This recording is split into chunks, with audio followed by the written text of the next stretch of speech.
The Constitution of India, Preamble.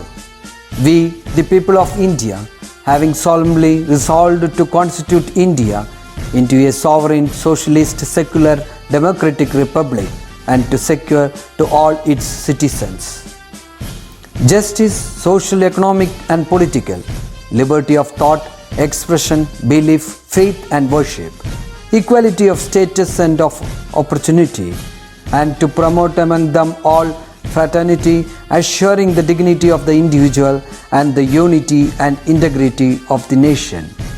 In our Constituent Assembly, this 26th day of November 1949, do hereby adopt, enact and give to ourselves this Constitution.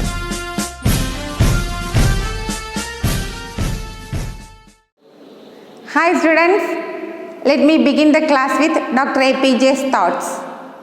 Accept your past without regret, handle your present with confidence and face your future without fear. Okay, do your work on time. Today is in your hands. Plan properly and so that you can enjoy tomorrow. Okay. Now we have completed 4 chapters. In the previous chapter we have learned about the British exploitation and how Indians resisted against the British exploitation. Today we will start our new chapter, Culture and Nationalism. The chapter on culture and nationalism discusses various social reforms, various social reform movements, social reformers, newspapers, education, art and literature that help to shape Indian nationalism. Look at the snippet from the book The Discovery of India by Jawaharlal Nehru.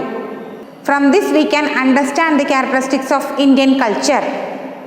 India is a country of great diversity. Caste, religion, race, language, food habits, dressing styles are all diverse in India. There is a cultural unity in India that connects these contradictions. India has a common heritage. Unity in diversity is the solid foundation of India. Indian nationalism is based on the idea of unity in diversity. The unity and oneness of Indian people is the basis of Indian nationalism. Apart from this chapter discusses various factors that have contributed to the awakening and formation of Indian nationalism. Okay, what do you mean by nationalism?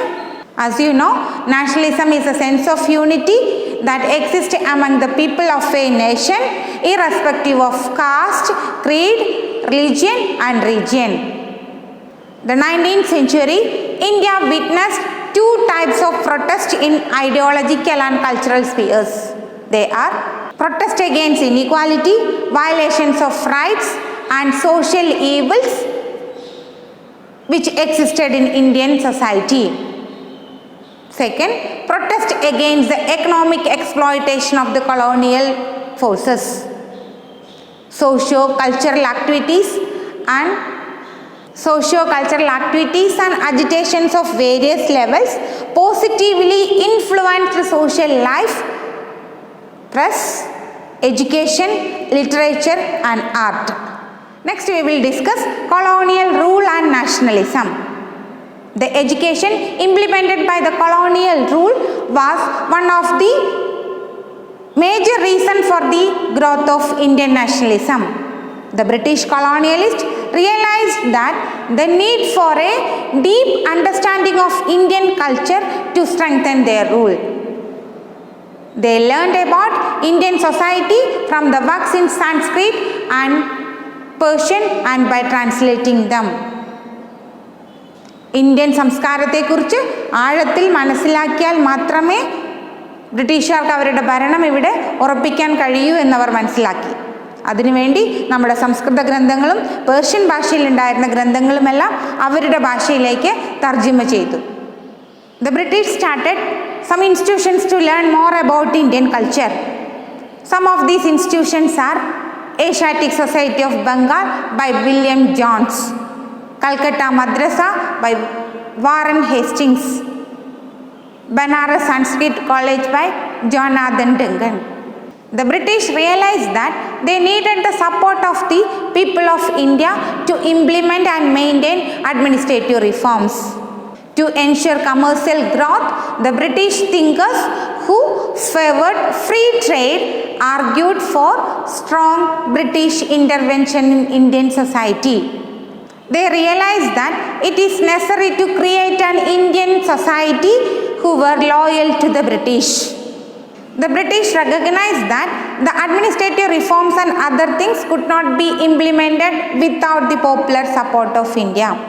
The British realized that these goals could be achieved through the implementation of English education.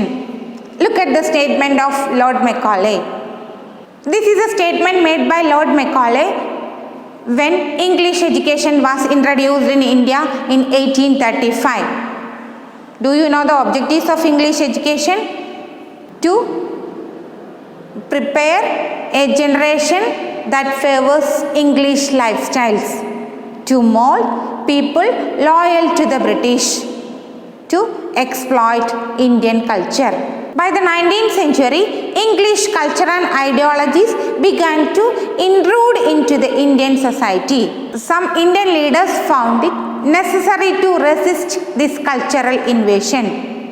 Most of them were English educated Indians who internalized the concept like democracy, liberty, rationalism, equality, scientific temper, socialism, civil rights, etc. The leaders decided to reform the social customs and rituals prevailed in the Indian society, thereby to defend the invasion of English culture. They tried to reform Indian society, language, art and literature. It motivated to protest against inequalities and violations of rights and created a sense of unity among the people. We will move on to the next topic, social reforms. The decisive influence of social reform movements on the growth of Indian nationalism. Liberal outlook, passion for modernization, rationalism, nurtured in Indian society in the 19th century, paved the way for the emergence of various social reform movements. Let us discuss the objectives of social reform movements. First one, to eradicate social evils and superstitions that existed in the Indian society. To ensure equal civil rights to education, travel and dress code. As you know, the economic and social situation in India was not like today. Rigid caste system, many social evils and superstitions that existed in our society. നമ്മൾക്കറിയാം, ഇന്നത്തെ നമ്മുടെ സമൂഹം പോലെ ആയിരുന്നില്ല അന്നത്തെ Indian സമൂഹം. പലതരത്തിലുള്ള അന്ധവിശ്വാസങ്ങളും അനാചാരങ്ങളും ജാതി വ്യവസ്ഥയും നിലനിന്നതായിരുന്നു നമ്മുടെ അന്നത്തെ സമൂഹം. അപ്പം നമ്മുടെ സോഷ്യൽ റിഫോമേഴ്സ് മനസ്സിലാക്കി ആദ്യം നമ്മുടെ സമൂഹത്തെ പരിഷ്കരിച്ചാൽ മാത്രമേ ബ്രിട്ടീഷ് ചൂഷണത്തിനെതിരെ പോരാടാൻ കഴിയൂ എന്ന്. The socio-economic situation in India was not favorable to achieve the objectives of social reforms. So the reformers aimed to bringing about fundamental changes in the Indian society. So the reformers aimed at bringing about fundamental changes in the Indian society.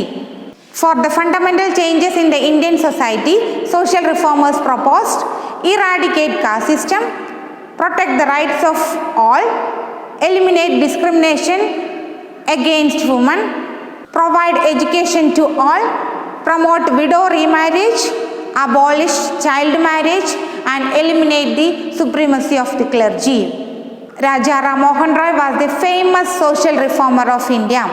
He opposed a caste system, sati and social evils prevailed in Indian society and he established the Brahma Samaj in Bengal.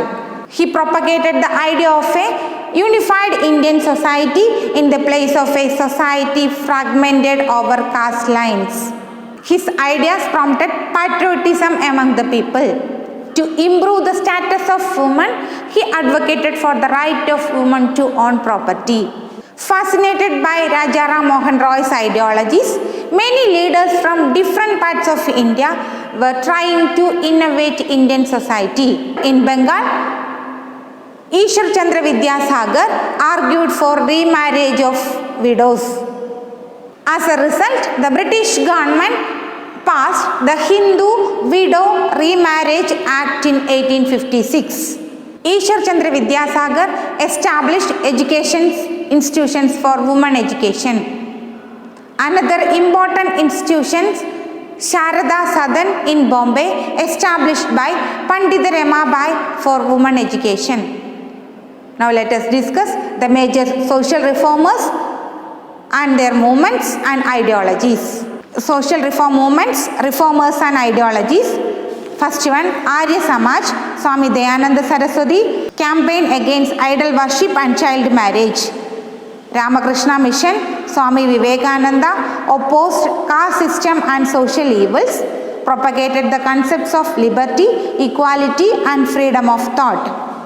Aligarh movement, Sir Syed Ahmad Khan advocated for social and educational upliftment of Indian Muslims.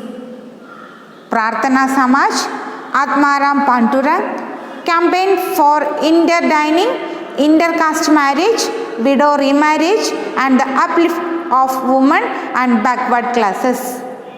Theosophical Society, Annie Besant, resurgence of Hindu religion. Hitakarani Samaj, Veerashalingam campaigned for widow remarriage and women education. Satyashodak Samaj, Jyoti Phule opposed social evils and domination of priests. Started educational institutions for backward classes.